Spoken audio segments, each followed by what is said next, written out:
نحمده ونصلي على رسوله الكريم اعوذ باللہ من الشیطان الرجیم بسم اللہ الرحمن الرحیم الحمدللہ اللہ کا شکر ہے کہ آپ سب بہت اچھے کاموں میں مصروف ہیں. اللہ تعالیٰ ہمارے ان کاموں کو قبول کرے اور ہماری آخرت کے لیے ذخیرہ بنا دے اور اپنی رضا کا ذریعہ بنا دے اور اس کے بدلے ہمیں اپنا دیدار نصیب کرے.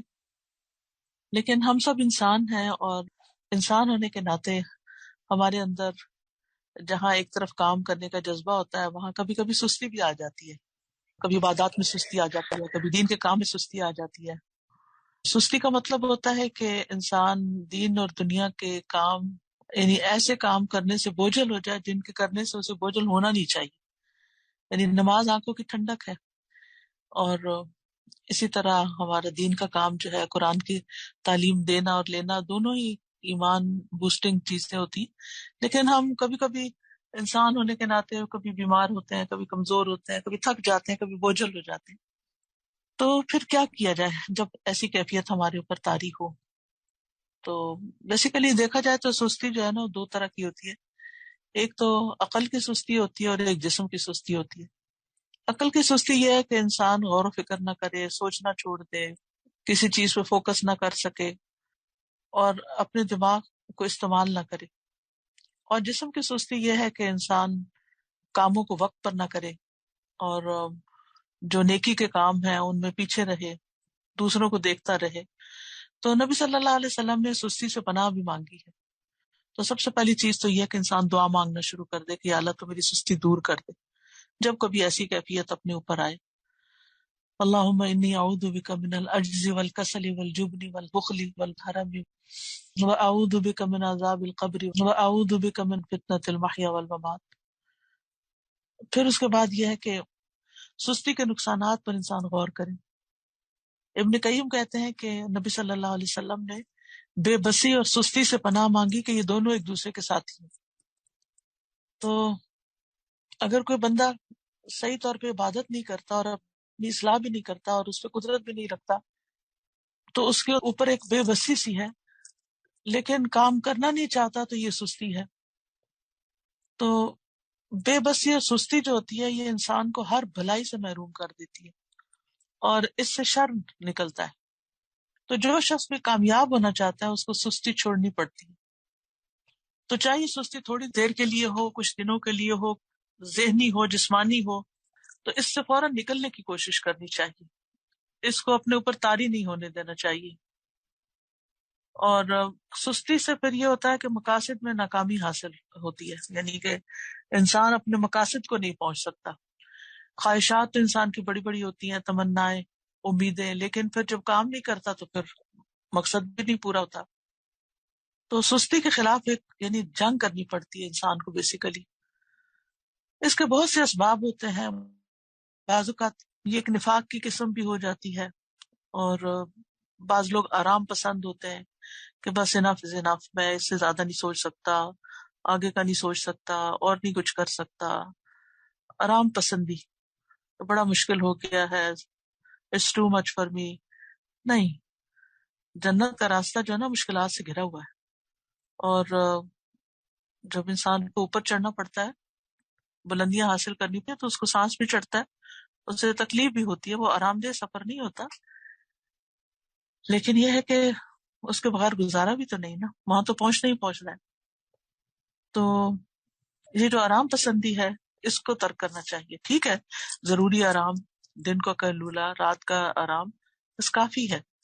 اس سے زیادہ یہ ہے کہ اب صبح انسٹیٹیوٹ آنے کا ٹائم ہے, نہیں میں نہیں آ سکتی, مجھے تو سونا ہے. رات کو بلا وجہ دیر تک جاگنا اور پھر صبح سوئے رہنا, وقت پہ کام نہ کرنا.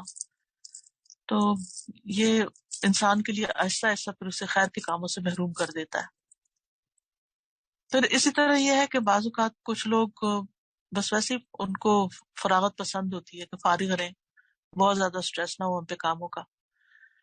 لیکن صحابہ جو تھے وہ فارغ انسان کو ناپسند کرتے تھے. ابن مسعود کہتے ہیں میں اس بندے کو پسند نہیں کرتا جسے میں بالکل فارغ دیکھتا ہوں, کہ نہ وہ دنیا کے کام میں مشغول ہے نہ کسی آخرت کے کام میں.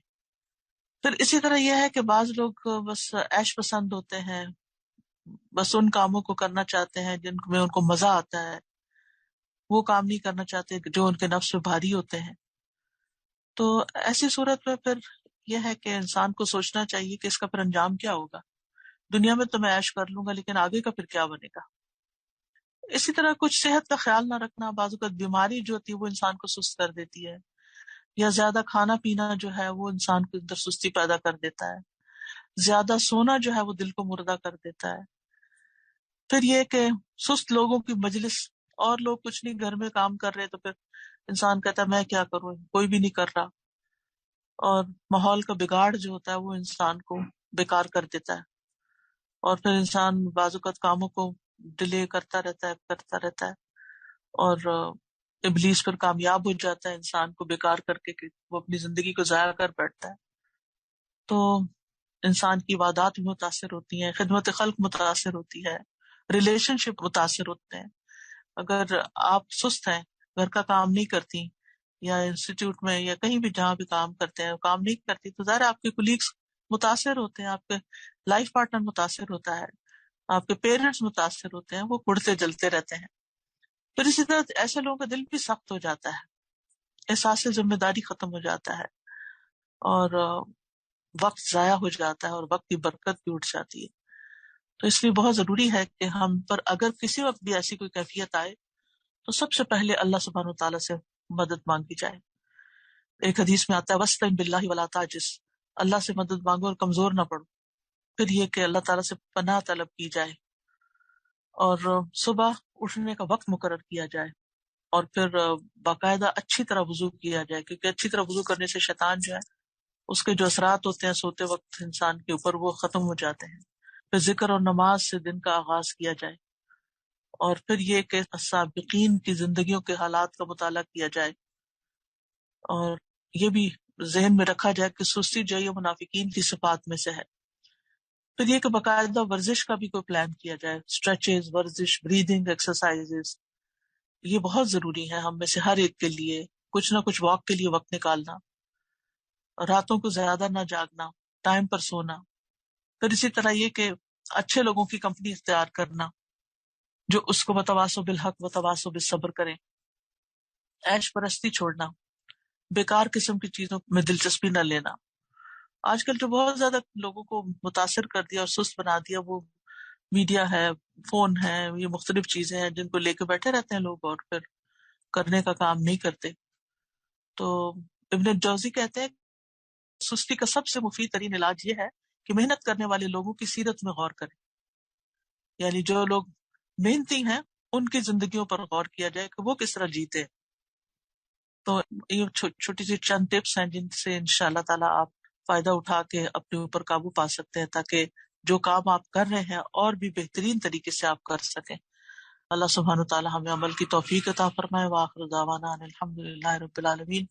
اللہ سبحانہ تعالیٰ ہماری سب کی کوششیں قبول کرے. بارک اللہ فیکم. سبحانک اللہم و بحمدک، اشہد ان لا الہ الا انت، استغفرک و اتوب الیک. السلام علیکم و رحمۃ اللہ وبرکاتہ.